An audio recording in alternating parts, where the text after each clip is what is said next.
Happy New Year for everyone who is watching this video at the time of its release, and good day to everyone else who tuned in a little later. Gosh, I'm so positive today. We couldn't think of a better fitting topic for the beginning of the new year than what is the best time to travel to Prague. As actual guides who work in Prague, we will be basing it on our personal experience as well as some official statistics. We have seen this city in all its shapes and forms and conditions. The good, the bad and the ugly. We also know that everyone has their own preferences. That's why we divided our advice into several tiers. They're going to be 6 of those tiers, and the first 2 are going to be for our introverts, so me. So tier number 1, the Valerie tier, is for somebody who wants to travel when nobody else is in the city and have that destination all for themselves. And for that, unfortunately, I will have to put a disclaimer. It is not possible with Prague, because Prague is a very popular tourist destination. We have a lot of people who travel here every year. So if you would want to be here when the streets were completely empty, you would have to come back in time to about 2020. But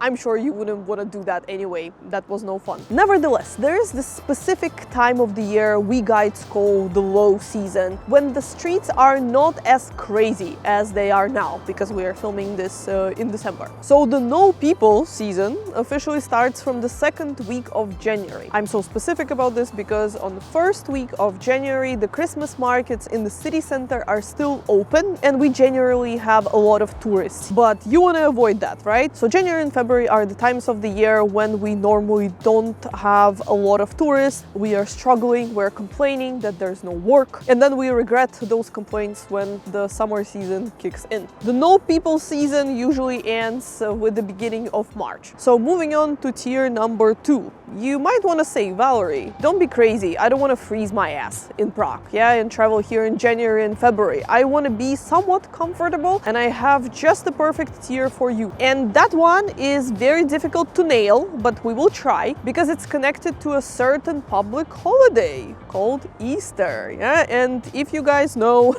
Easter has different dates every year, but don't buy tickets for Easter. That will be a grave mistake if you want to avoid people, because during the Easter time, Prague is bursting at the seams with tourists. What you want to aim for is 2 weeks before or after Easter. Usually Easter is March, beginning of April. That's when the weather improves a little bit, and that's what you want, right? But you don't want to be here when the Easter markets are open, because they obviously attract a lot of crowds, and you want to travel to Prague 2 weeks before or after. Option 2 for tier number 2 is traveling here in November. November isn't as cold as December, January and February, and isn't as popular as October and September. So we definitely recommend it for people who want to avoid a lot of crowds. Besides cold weather, there's one downside of traveling to Prague in the low season, and that's the fact that most gardens, such as the Senate Garden or Prague Castle Gardens, and some chateaus and castles outside of Prague might be closed.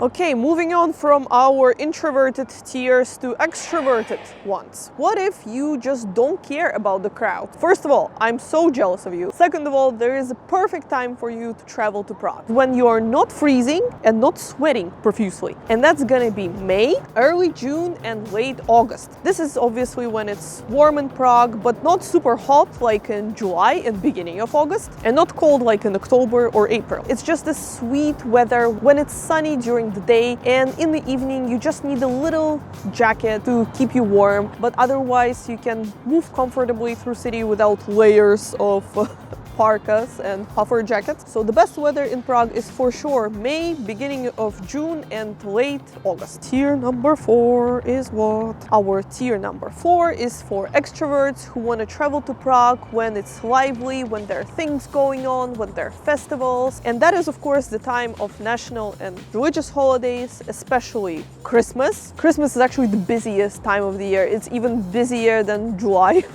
or beginning of August. Easter, so the Easter Easter week is when we have the Easter markets opened as well. Signal Festival, that is a festival that takes place on the second week of October and lasts around 4 days. So it's like a long weekend in the second week of October. And there are also some things that take place during summer. For example, there's a music festival. This is when they build stages on islands in Prague. And you can go there and listen to nice music and meet a lot of people. And obviously there's also Pride Week, which I don't remember when it takes place, but I think it's July, maybe August, but you might want to check that before planning your trip. Our last 2 tiers are going to be very specific. So the 5th tier is going to be called the budget tier. Disclaimer, Prague isn't really a budget destination anymore. We've actually made a whole video about how much it will cost to travel to Prague. You can check it out over here, but since then prices rose a little bit. And they're predicting another spike in the prices for food in 2024, so yay. What you can save up a lot of money on is accommodation in Prague, and it does change based on seasons. So the cheapest months to travel to Prague accommodation-wise are January and February, no surprise, right? But November and March are also not bad. They're a little more expensive than the first two, but still drastically different from all the summer season months. And the last tier is for all those influencers who are watching this video. You guys just care about the photos, right? Okay, no, I'm joking. It's for everyone who wants to take nice photos in Prague, maybe perhaps hire a photographer for a photo shoot. So what are the best times to travel to Prague for you? That would be obviously December, because this is when the Christmas markets are open in Prague. So if you are after those cozy pictures with hot wine and beautiful Christmas lights, this is the time for you to be here. So now. But there are also 2 other months that I like for taking photos, because this is, in my opinion, when the light for the photos is the best. For example, if you want to take this iconic photo of the sunrise on Charles Bridge, you actually don't want to be here in summer, because in summer the sunrise is super early in the morning. So if you are after that specific shot, you would have to get up at like 4 a.m. and that's just not super realistic for most people. So the softest, best light in Prague for photos is usually in April and October. These months are also great because in October it's very picturesque. Usually the second half of October is when the leaves are already yellow and red. It serves as a great background for photos. And April is the blooming season, which is also great for pictures, right? But you do have to expect there are gonna be more people taking photos during that time, so you will not be there alone. Okay guys, thank you so much for watching this video. We hope it was helpful, and now you can plan your future Prague trip a little better, and we will see you in our next one. Bye!